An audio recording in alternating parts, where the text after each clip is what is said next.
remember to strike from above in your staccatos, and you will be rewarded with a crisp sound, speed, fluency, power, and lightness.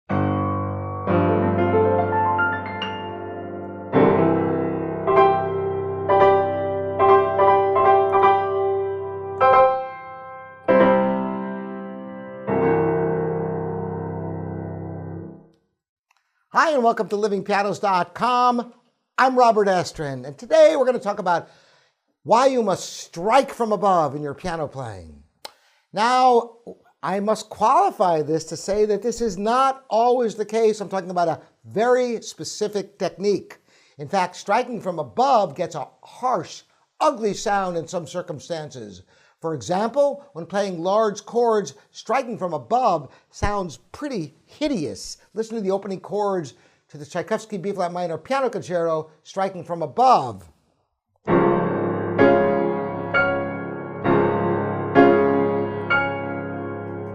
It's a terribly harsh sound. When you use the arms, you strike from above, you have no control and it just gets a crass sound. Instead, what you do is you strike from the surface of the keys and drop all the way to the arms all at once and get a gorgeous sound. No matter how hard you play, it will not be harsh.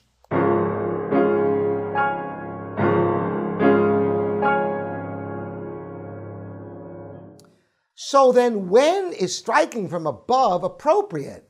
Is it when playing fingerwork?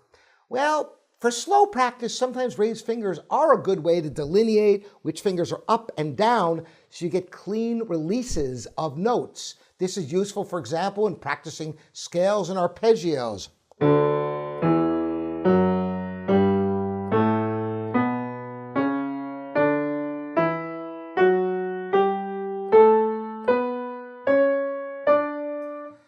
However, when going more quickly, naturally you must stay right on top of the keys without raised fingers, or you'll never gain the speed. It works way too hard. But to practice the release of notes, practicing with delineated fingers down, with other fingers up and out of the way, is terrific exercise, akin to stretching before working out, as I've talked about before. So the real place that striking from above is really vitally important is with staccatos. And for this, I'm going to demonstrate with a piece of Schumann from his album for the young, Ninth Rupert. And I'm going to go ahead and play this for you so you can hear what this piece is about. And then I'm going to show you how to practice this slowly to get this kind of control and power and speed out of it.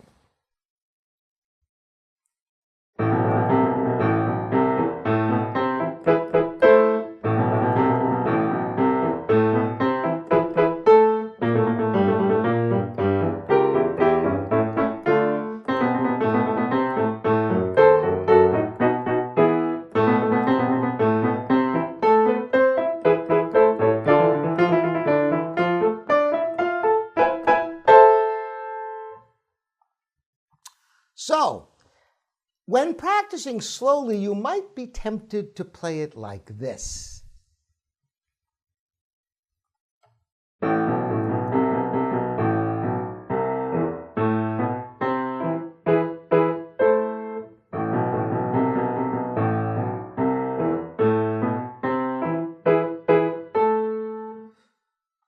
The problem with that is that you won't get the crisp staccatos. If I were to play that faster using that technique, it would sound like this.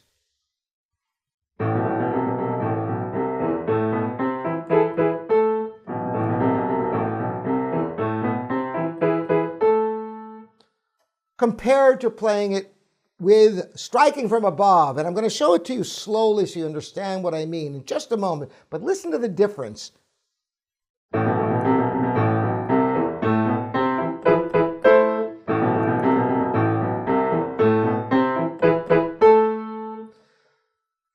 So here's what you must do in your slow practice to prepare to play quickly and to get that same precision and power in your staccatos.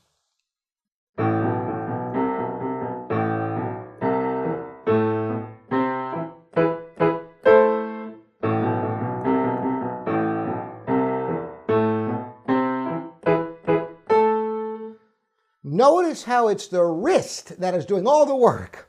So for example, in the fourth measure,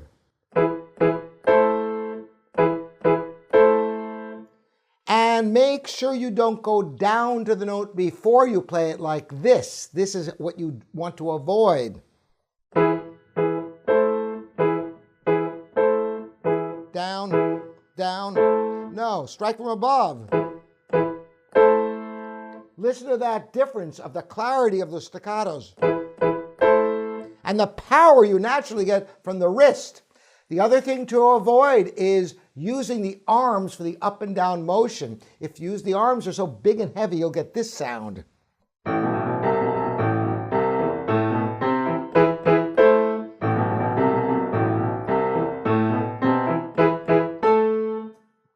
You don't get the crispness. The arms are too big. They can't give the speed. You may end up doing this, which is really difficult to avoid if you have this tendency, which is you're using your wrists, but your arms are still involved. Notice how my arms are going to be going up and down, not just the wrists.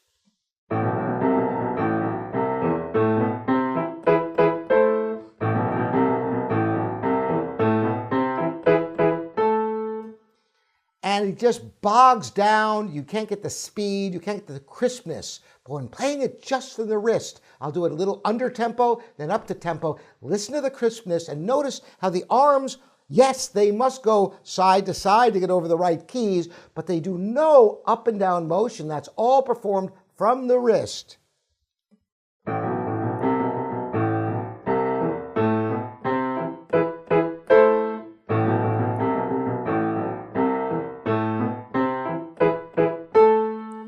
And then when up to tempo,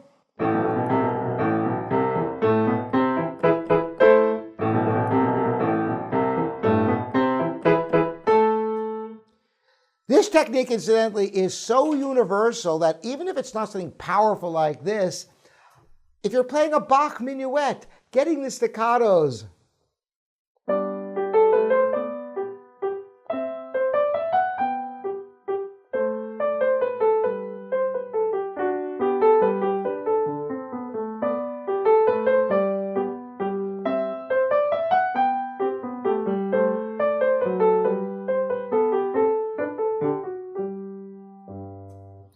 so, wrists don't have to be powerful as in the Schumann.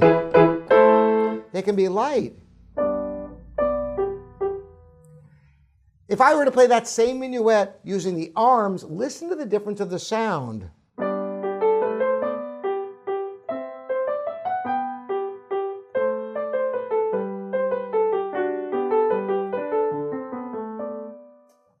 Or using the arms in conjunction with the wrists going up and down.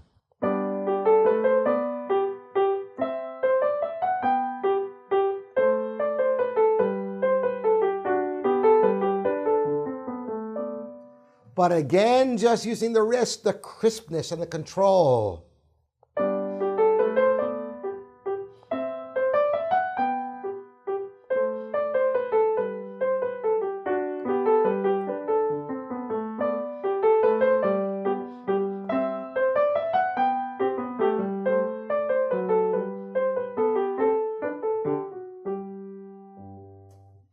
So that's the tip for today. Remember to strike from above in your staccatos, and you will be rewarded with a crisp sound, speed, fluency, power, and lightness. Thanks so much for joining me. I'm Robert Estrin. This is livingpianos.com, your online piano resource. Visit the website for articles on all these videos, and you can leave comments and join the discussion. We'll see you next time.